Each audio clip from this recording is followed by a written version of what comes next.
mga kabante, alam nyo ba na World Vegan Month ngayon? Wow! World Vegan Month pala. Ano nga ba ang dapat nating malaman tungkol sa pagdiriwang o paggunita ng World Vegan Month? Alamin natin yan dito lang sa Kaalaman to the Max.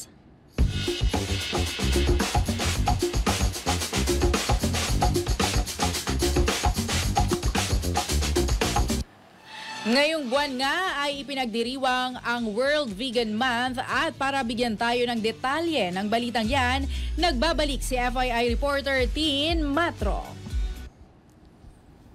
Ngayong November, ipinagdiriwang ang World Vegan Month, isang pandaigdigang selebrasyon na naglalayong itaguyod ang veganismo, isang pamumuhay na walang anumang produkto mula sa hayop. Ayon sa mga eksperto, ang veganismo hindi lamang nakatuon sa pagkain kundi pati na rin sa pananaw laban sa paggamit ng hayop sa damit, kosmetiko at iba pang produkto. Karaniwang pagkain ng mga vegan ang prutas, gulay, butil, mani at alternatibong produkto tulad ng plant-based na gatas at karne. Ipinapakita ng mga pag-aaral na ang plant-based diet ay may positibong epekto sa kalusugan. Maaari itong makatulong sa pagbaba ng kolesterol, pagpapababa ng presyon ng dugo, at pagbawas ng panganib sa mga chronic disease tulad ng diabetes at sakit sa puso. Bukod sa kalusugan, pinapahalagahan ng veganismo ang kapaligiran.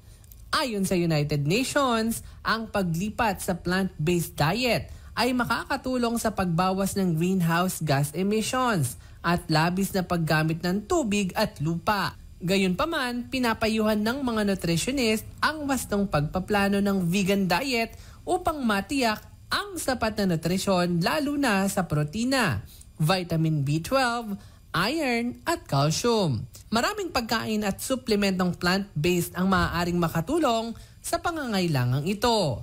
Sa kabuuan, ang World Vegan Month ay hindi lamang selebrasyon ng veganismo kundi paalala rin sa kahalagahan ng malusog at sustainable na pamumuhay.